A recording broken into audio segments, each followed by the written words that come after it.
Diagonals of quadrilateral ABCD intersect in Q. तो ये quadrilateral ABCD और इसके जो डायगोनल एसी और बी वो कहाँ इंटरसेक्ट हो रहे हैं?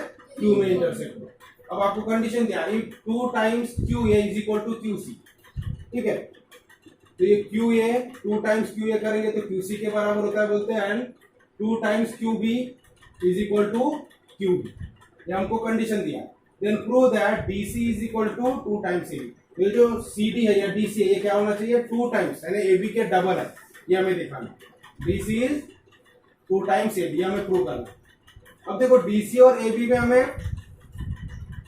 रिलेशन लाना, तो डी सी ये है और ये भी है, ये दोनों में रिलेशन दिखाने के लिए क्या करना पड़ेगा? ये दो साइड को हमें प्रोपोर्शन में लेना पड़ेगा, ए बी और सी डी। ठीक है, अब ये देखो अगर इसको हम यहाँ नीचे D C by A B कर लेंगे तो इज इक्वल टू 2 हो गए, तो हमें रेशियो में लाना है उसको। तो रेशियो में लाने के लिए हमें ए बी, ये सी डी और ए बी को कंसिडर करना पड़ेगा। तो सी डी और ए बी कौन से ट्रायंगल के पार्ट है? यहाँ हमें ट्रायंगल ढूंढना पड़ेगा, या दो ट्रायंगल हमें मिल सकते हैं। तो सी डी कौन से ट्रायंगल का पार्ट होगा? ये ट्रायंगल का पार्ट आगे ध्यान में। और बी ए कौन से ट्रायंगल का पार्ट होगा? तो ये जो ट्रायंगल बन रहा है इसका पार्ट। समझ में आ रहा है? तो ये जो ट्रायंगल बन रहा है इधर नीचे सी क्यू डी, तो इसका सी डी पार्ट है, और ये बी क्यू ए इसका क्या है? A B part.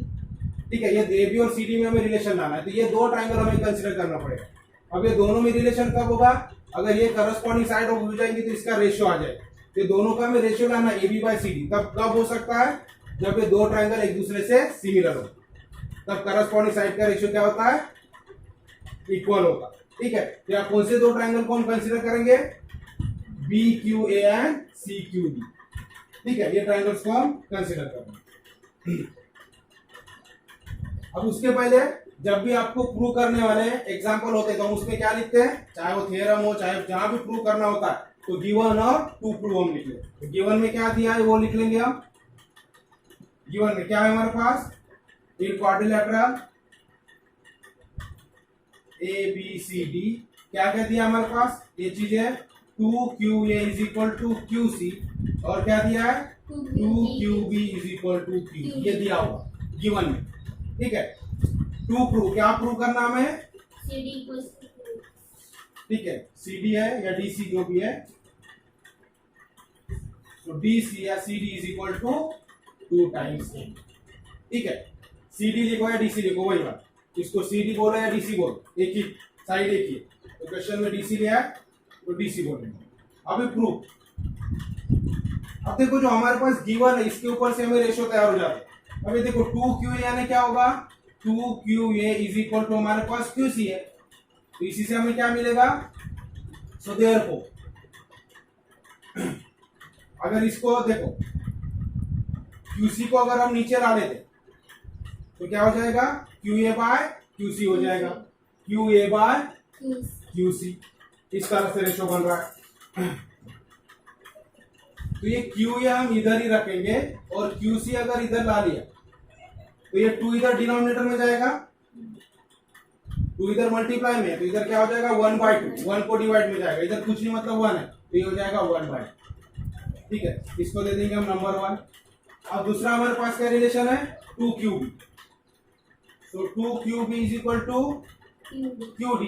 तो उसी तरह से क्या होगा? ये क्यू डी को इधर ला, तो ये Q B upon Q D is equal to भी क्या होगा? 1/2। समझ में आ रहा है कैसे आया? तो 2 को हम इधर ट्रांसफर कर रहे हैं और क्यू सी को इधर ला, इक्वल साइन है, तो इक्वल साइन इधर आएगा तो क्या होगा? ये डिवाइड हो गए, और ये 2 इधर मल्टीप्लाई में तो इधर डिवाइड हो जाएगा। ठीक है, तो इधर कुछ नहीं मतलब 1 है, तो 1/2, तो ये हो गया से। अब 1 और 2 हमें क्या शो कर रहा है? Q A by Q C भी 1/2 है, Q B by Q D भी 1/2। इसका मतलब ये दोनों रेशियो क्या हो गए? इक्वल हो गए। So therefore Q A by Q C is equal to Q B by Q D from 1 है। ये दो इक्वेशन हमें शो कर रहे हैं, दो रेशो इक्वल। अब ये दो रेशो देखो किस तरह से, Q A by Q C मतलब Q A by Q C, मतलब ये ट्राइंगल की ये साइड और ये नीचे वाले ट्रायंगल की ये साइड, ठीक है, ये प्रोपोर्शन में है। और दूसरा बोल रहा है Q B by Q B और Q B by Q B, मतलब इस साइड को ये करस्पॉन्डिंग साइड है, इस साइड की ये करस्पॉन्डिंग साइड है, और दोनों का रेशियो, दोनों करस्पॉन्डिंग साइड का रेशियो क्या है, इक्वल। अब हमें क्या चाहिए, इनके बीच का एंगल इक्वल, तो दोनों ट्रायंगल क्या हो जाएंगे, ये दो ट्रायंगल हमें सिमिलर बताना है, किसके लिए, ए बी और सी डी का रेशियो लाने, ठीक है। अब देखो ये साइड इसके साथ करस्पॉन्डिंग है, ये साइड इसके साथ में करस्पॉन्डिंग साइड है, और दोनों का रेशियो इक्वल है, और ये दोनों के बीच के एंगल, अब कौन से एंगल हमें इक्वल दिखाना है, ये एंगल और ये एंगल, जो करस्पॉन्डिंग साइड है, इक्वल रेशियो में जो साइड होती है उनके बीच का एंगल इक्वल होना चाहिए। तो ये एंगल इक्वल है क्योंकि कौन सा एंगल है, ये जब दो लाइन एक दूसरे को क्रॉस करती है तो ये एंगल्स क्या होते हैं, इक्वल होते हैं। क्यों, वर्टिकली अपोजिट एंगल, कौन सा एंगल है, वर्टिकली अपोजिट एंगल, इधर का एंगल इधर के साथ इक्वल होगा, इधर का इधर। जब भी दो लाइन एक दूसरे को क्रॉस होती है, इंटरसेक्ट करती है, तो हमेशा अपोजिट एंगल क्या होते हैं, इक्वल होते हैं। तो यहाँ दो डायगोनल है बीडी और एसी, तो उसकी वजह से angle Q B Q A और बी क्यू सी क्या हो जाएंगे, इक्वल हो जाएंगे।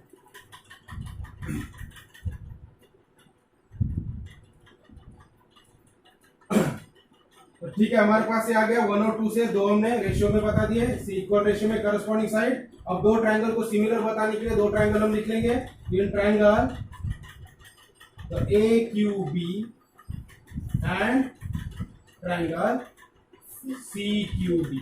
अब मैंने A Q B Q A Q नहीं लिखा, ए क्यू बी इसलिए लिखा क्योंकि ए क्यू को कौन करस्पॉन्डिंग है, सी क्यू, तो ए क्यू के साथ इधर क्या आना चाहिए, सी क्यू आना चाहिए, तो ए क्यू बी, और दूसरा ट्रायंगल लेंगे हम सी क्यू डी, ठीक है, करस्पॉन्डिंग के हिसाब से। तो क्या है हमारे पास, A Q by C Q, ठीक है, ये A Q by C Q यानी Q A by Q C, वही हो गया, इज इक्वल टू क्या है हमारे पास, Q B by Q D.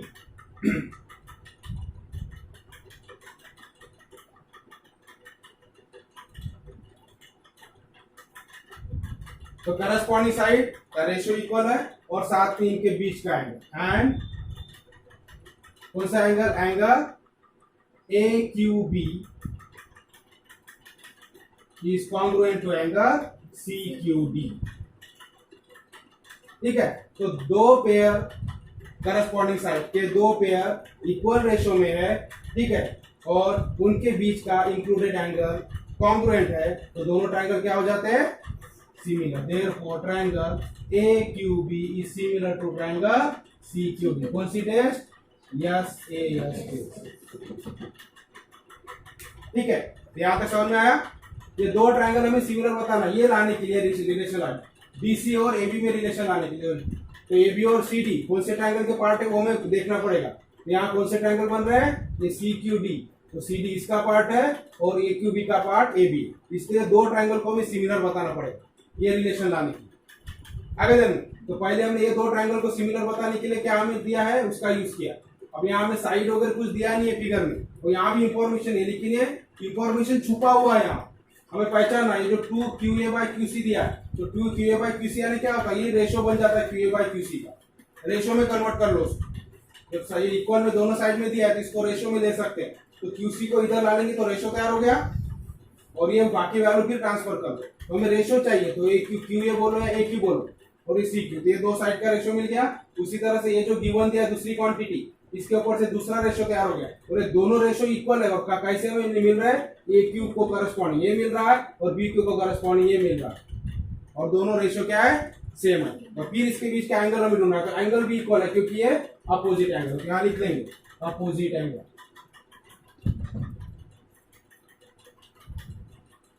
और जब एंगल इंक्लूडेड एंगल इक्वल है, दोनों साइड पेयर जो है वो प्रोपोर्शन में है, उनका रेशियो इक्वल है, तो देयरफॉर दो ट्रायंगल क्या हो गए, सिमिलर हो गए। जब दो ट्रायंगल सिमिलर होते हैं तो उनकी सारी साइड क्या होती है, सारे साइड करस्पॉन्डिंग साइड का रेशियो इक्वल हो जाता है। तो करस्पॉन्डिंग साइड क्या हो जाएगी, ए क्यू को corresponding C Q is equal to Q B को करस्पॉन्डिंग क्यू डी